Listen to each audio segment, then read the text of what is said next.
Ruego a Dios que hayan seguido siendo bendecidos y todos sus seres amados. Y todos seres amados congregados hoy 20 de febrero del año 2023, en el caso de su servidor, amigo y hermano, en Campos, municipio de Jericó, provincia del Cartama, territorio Abya Yala.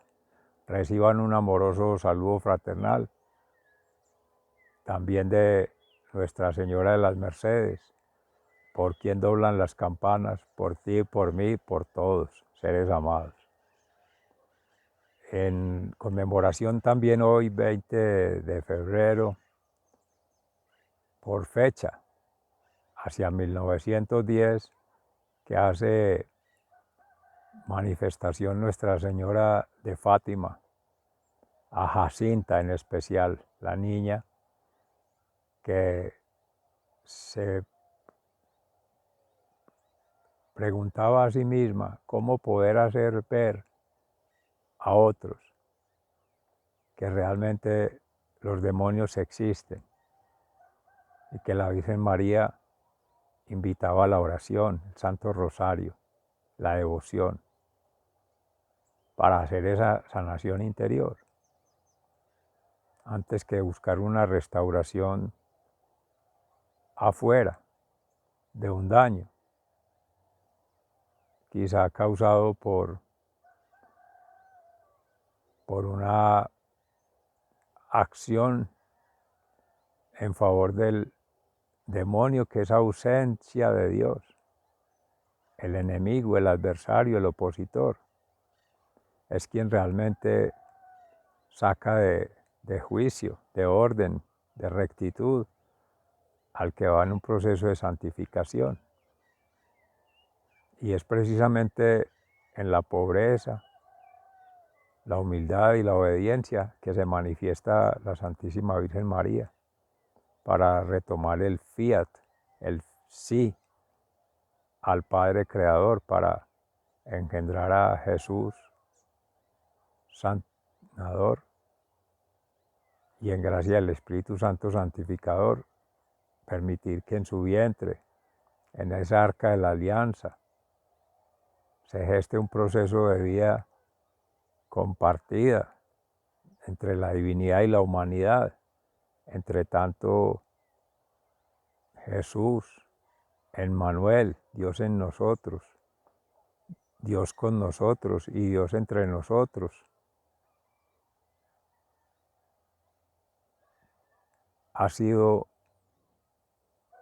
dado a luz por la Santísima Virgen María y acompañado en su crecimiento, en su maduración, en la fe, siendo el mismo Jesús que no necesita, porque es el mismo Dios, madura en la fe María, madura en la fe José y esta familia de Nazaret, que en tiempo de preparación para la Semana Santa, en el Adviento, retomamos esta semana, Dios mediante, el miércoles, para la preparación de la Cuaresma, con la Santa Cruz que nos recuerda que somos humus, que debemos hacer la kenosis, ese abajamiento, para que Cristo nazca, crezca y permanezca en cada corazón, como se venía meditando la palabra de Dios en estos días, en particular con la transfiguración. Y hoy en el Evangelio de San Marcos se retoma ese episodio. Pedro, Santiago y Juan descendiendo del monte luego de la oración, de la revelación, de la familia sagrada, del Padre, el Hijo y el Espíritu Santo, en presencia de Moisés y Elías, la ley y los profetas, en la antigua alianza, para encontrarse abajo en comunidad la discusión entre representantes de la ley y los profetas, en los escribas y fariseos y los saduceos, que niegan la resurrección, además de la comunidad que acompañaba y otros discípulos de Jesús, que trataban de sacar un espíritu, pero no habían podido. Jesús aparte les dice, para ello se necesita oración, o sea, haber ido a la montaña primero tener siempre la presencia de Jesús, en especial, pero en la Santísima Trinidad, para que el Verbo, la acción creadora, esa fuerza transformadora, obre en cada ser siendo. En este caso, de intercesión de un padre por un niño que quizá desde antes tenía esos espíritus impuros, esos demonios, esos seres extraños en su cuerpo, en su mente, en su espíritu, pero que requiere todo un trabajo de comunidad,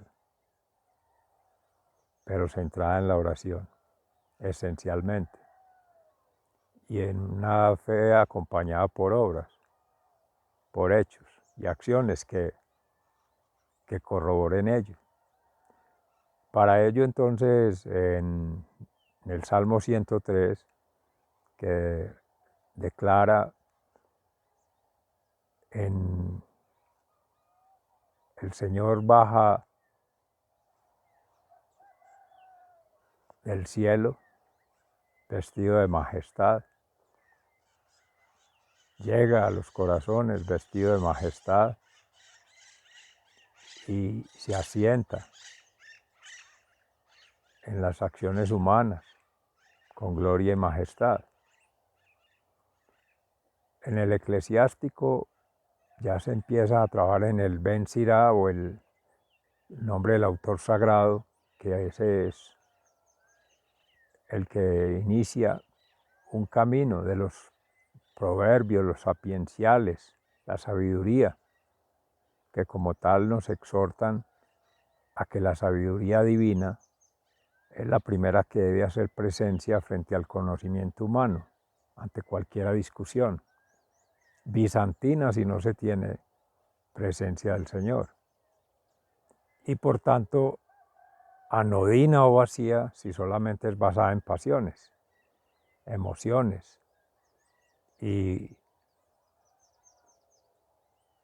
dilaciones de la verdad, porque no se asume realmente el compromiso de pensar, pero centrado en la fe. Sea entonces la palabra de Dios que gracias al Espíritu Santo nos permita hacer una interpretación correcta acorde a la lectura sagrada que está en la misma Sagrada Escritura.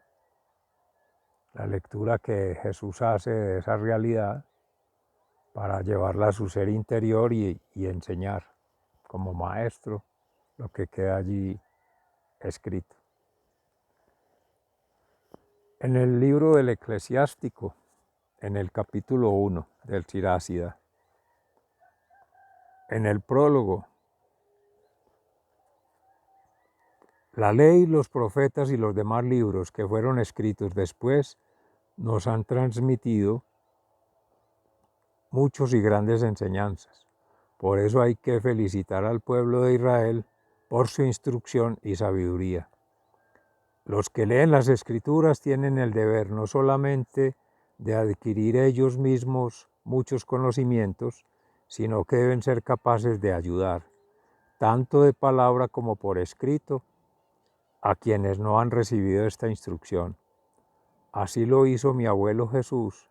En primer lugar, se dedicó de lleno a la lectura de la ley y los profetas y de los demás libros recibidos de nuestros antepasados, y alcanzó un conocimiento muy grande de ellos, y luego él mismo se sintió movido a escribir un libro sobre la instrucción y la sabiduría, para que, practicando sus enseñanzas, las personas deseosas de aprender puedan hacer mayores progresos viviendo de acuerdo con la ley.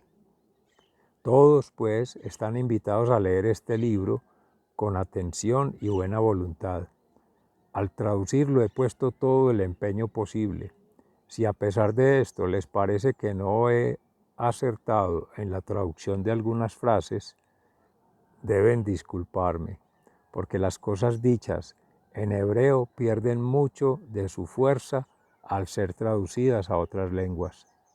Y esto es cierto no solo en este caso, también en la ley y los profetas y en los otros libros. No es pequeña la diferencia que se nota cuando se leen en el original. Llegué a Egipto en el año 38 del reinado de Ebergetes y allí me establecí por un tiempo. Y allí encontré un libro de grandes enseñanzas y pensé que era deber mío dedicar esfuerzos y trabajos a traducirlo.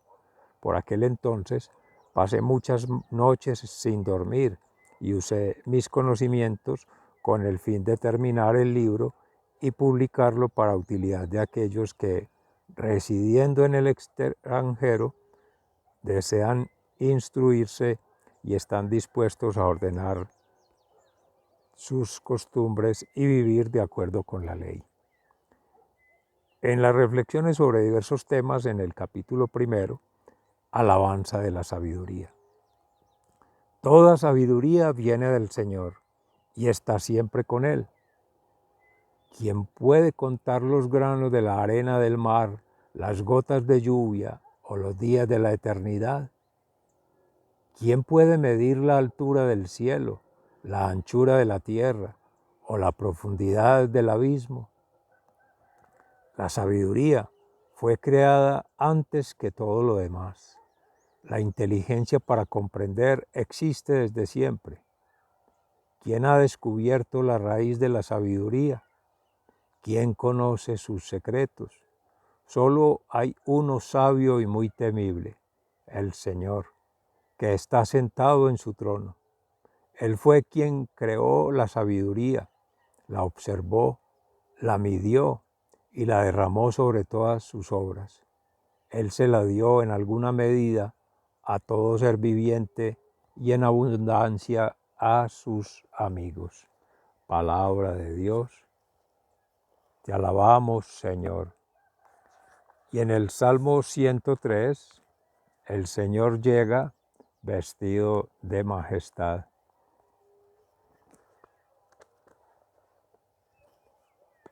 Salmo 93. El Señor es Rey. El Señor es Rey. El Señor se ha vestido de esplendor y se ha rodeado de poder. Él afirmó el mundo para que no se mueva. Desde entonces, Señor, tu trono está firme, tú siempre has existido. El Señor llega vestido de majestad.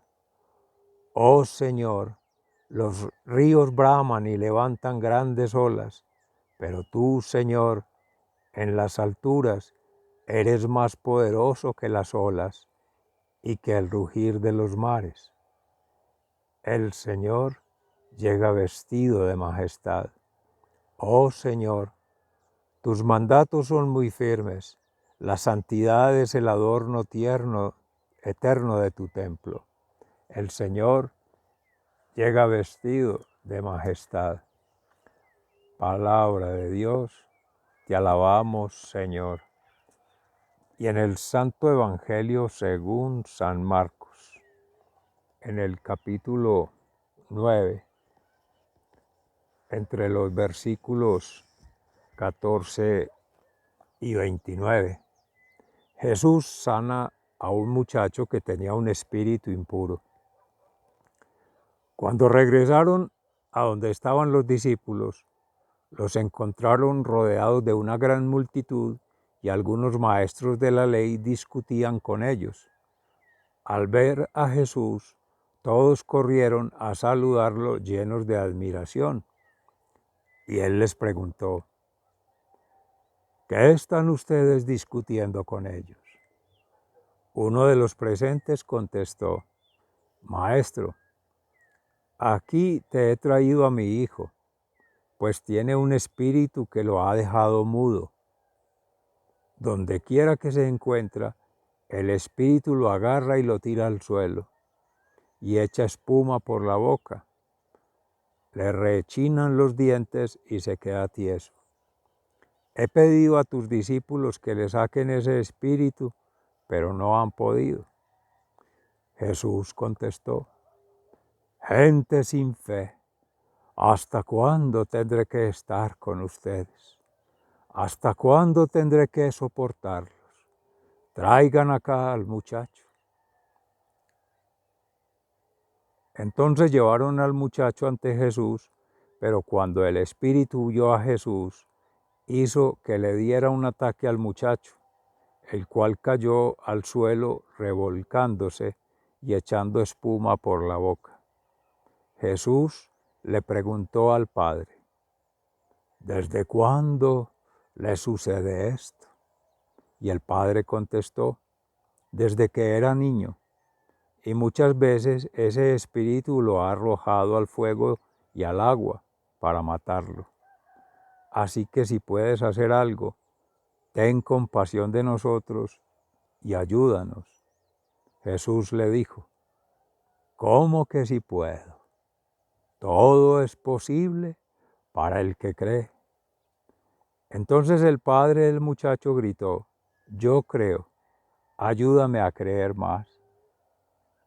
Al ver Jesús que se estaba reuniendo mucha gente, reprendió al espíritu impuro diciendo: espíritu mudo y sordo, yo te ordeno que salgas de este muchacho y que no vuelvas a entrar en él.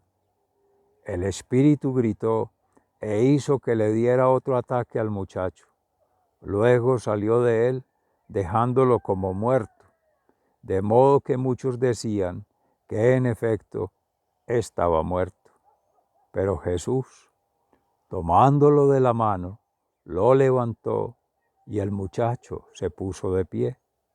Luego Jesús entró en una casa y sus discípulos le preguntaron a solas: ¿por qué nosotros no pudimos expulsar ese espíritu? Y Jesús les contestó: a esta clase de demonios solamente se la puede expulsar por medio de la oración. Palabra de Dios. Gloria a ti, Señor Jesús.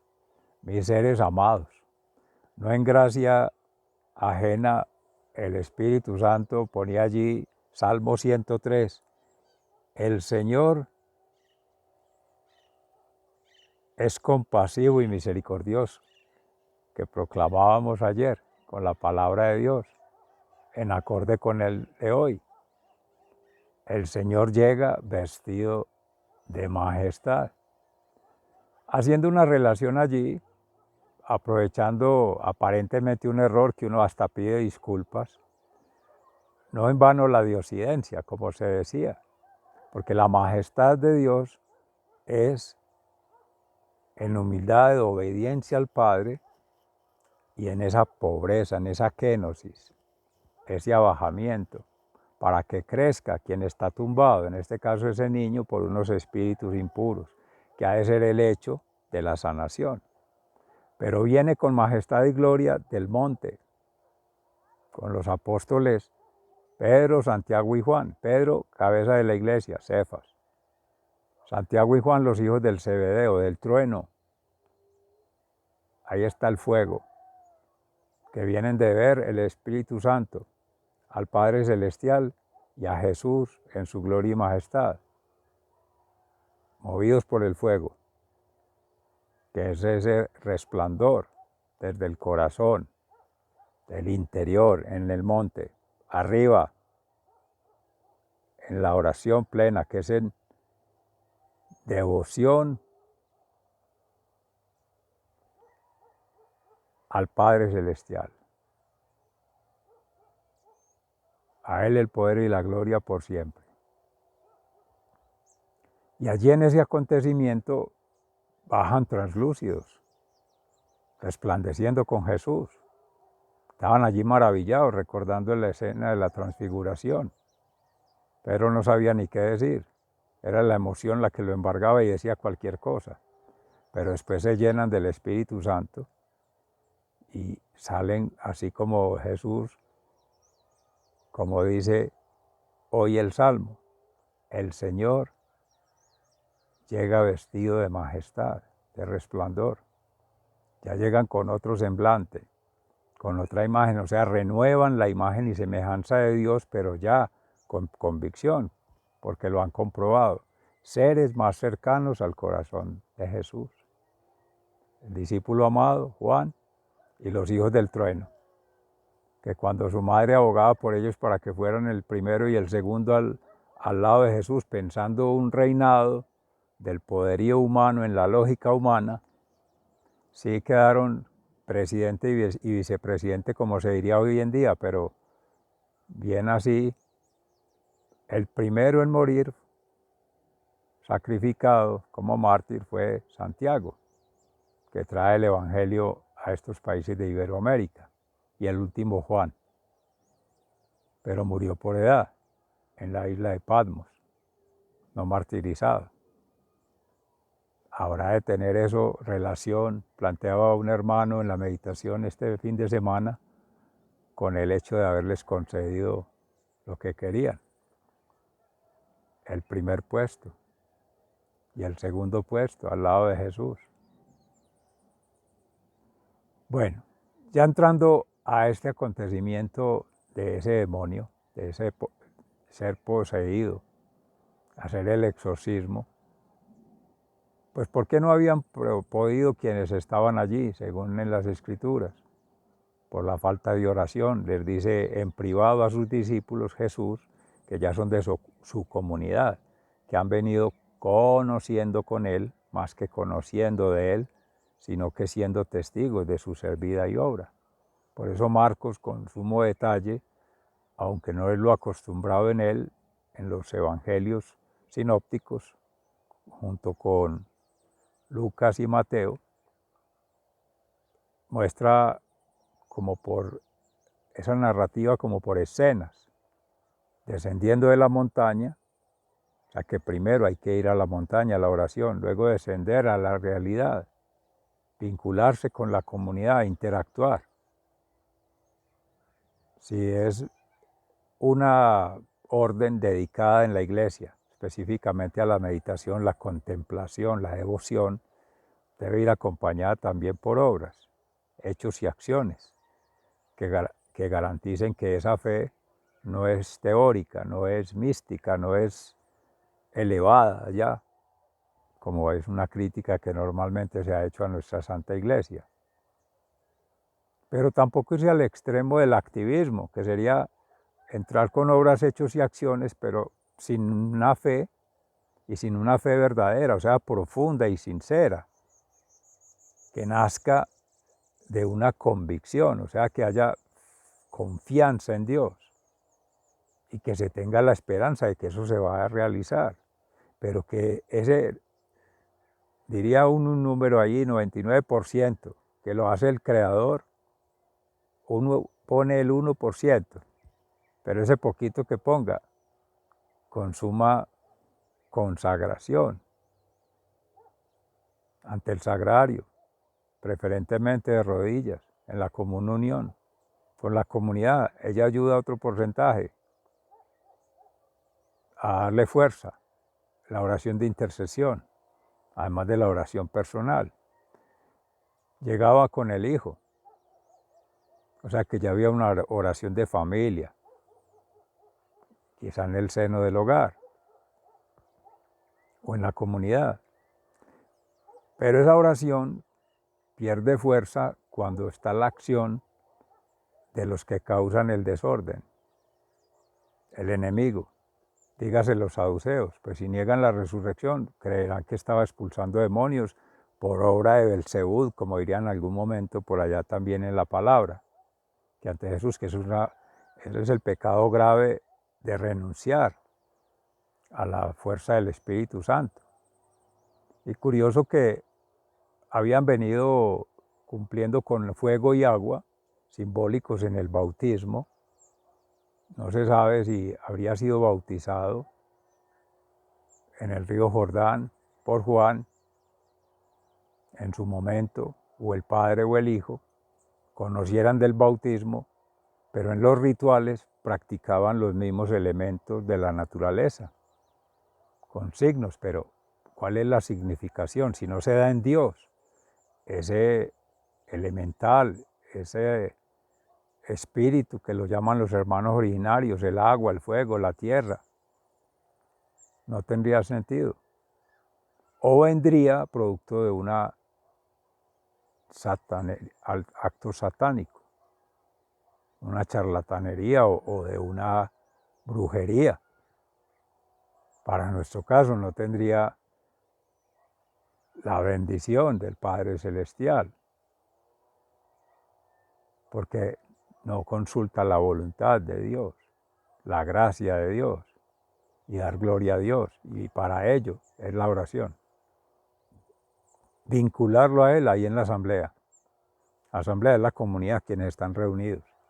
Esa es la ceremonia, por decir algún exorcismo. Y llega el maestro, profeta y sacerdote eterno, según el rito de Melquisedec, Jesús, a hacer la liberación, porque él es en sí mismo omnisciente, omnipresente y omnipotente. Claro que sí puede, pero dice también por ahí un adagio popular: creer es poder, y para poder hay que querer, porque cuando Dios no quiere, el Padre Celestial no quiere, ningún ángel puede. Decía Wilson Lopera una vez en la parroquia San Benito Abad en San Lucas, en Envigado. Y ello hace que realmente, pues sí, hay mucha intercesión, pero más que alguien ser intercesor, es la vinculación cada quien con Dios. Y eso es inalienable, imprescriptible, indelegable a otros. Eso es necesario que cada uno lo hagamos. Nos vamos acompañando y se va fortaleciendo, se tejen redes de confianza, sí. Y eso aumenta la esperanza, porque el testimonio de otro, la vivencia de otro, la experiencia de vida de otro, ayuda a ver que sí es posible. Sobre todo cuando está entre generaciones, un niño y un adulto. El niño arrojado en sus brazos del padre, de la madre, confiando en él, esperando de él, creyendo que sí va a ocurrir lo que quiere, pero no es lo que quiere, es lo que quiere el Padre Celestial. Y si el Padre no tiene esa conexión directa con el Padre Celestial, hay incertidumbre, hay vacío, hay debilidad, entonces esa conexión es débil. Y quizá, como decía Fabio Giraldo en la meditación de la palabra, ese niño traía taras desde niño, desde su infancia o desde la gestación. De pronto no va a saber que esos espíritus impuros en la mente o en su corazoncito, más allá de lo físico, que presente unas evidencias, unos síntomas, eso es superficial. Lo más profundo es que eran daños que se hayan hecho por un hijo no deseado, por intento de un aborto, por una situación de violencia en la familia. O sea, todo eso queda allí. Sobre todo, preconfigurarle a esa criatura que el padre o la madre o ambos quieren que sean lo que él o ella quieren,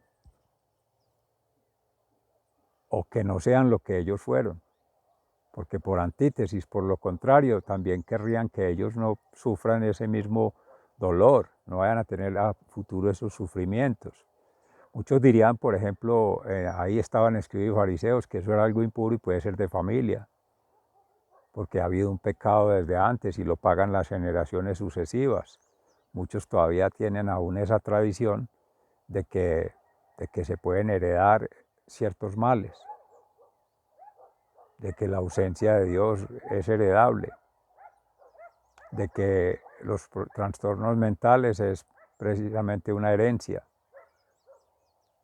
y de que no incide la violencia o lo que sucede en el hogar. Todo eso está relacionado. Obvio que con más convicción en Dios está todo el poder de sanación para poder ayudar en la obra de restauración que hace Jesús. Pero debe estar habitando en el corazón para que no haya discusión de teorías, de ideologías, de prácticas. Imagino todos allá queriendo hacer lo suyo para salvar ese jovencito, intentando prácticas chamánicas o rituales o invocando otros espíritus. Ellos lo reconocieron, los espíritus inmundos. Creen en Jesús, creen en Dios, creen en el poder del Espíritu Santo, pero no le creen.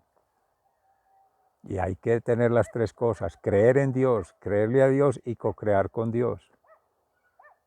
Ayúdate que yo te ayudaré. Principio de sanación en la medicina. Bueno, sea esta la meditación en gracia a Dios por hoy. El eclesiástico nos aporta maravillosamente, por eso hacía la lectura del prólogo, para que sigamos incursionando en su lectura, porque ahí decididamente viene la sabiduría divina como antepuesta al conocimiento humano, y más cuando se excluye a Dios para tomar solamente la vivencia, que porque ha vivido mucho, ha caminado mucho, ha recorrido mucho, ¿no? Tantos años de experiencia no significa que tenga la experiencia, y la experiencia no alcanza a sumar lo que es un ser que ha sido, es y será omnisciente, omnipresente, omnipotente. Sigan siendo bendecidos. Se les ama fraternalmente, muy agradecido. Hasta pronto.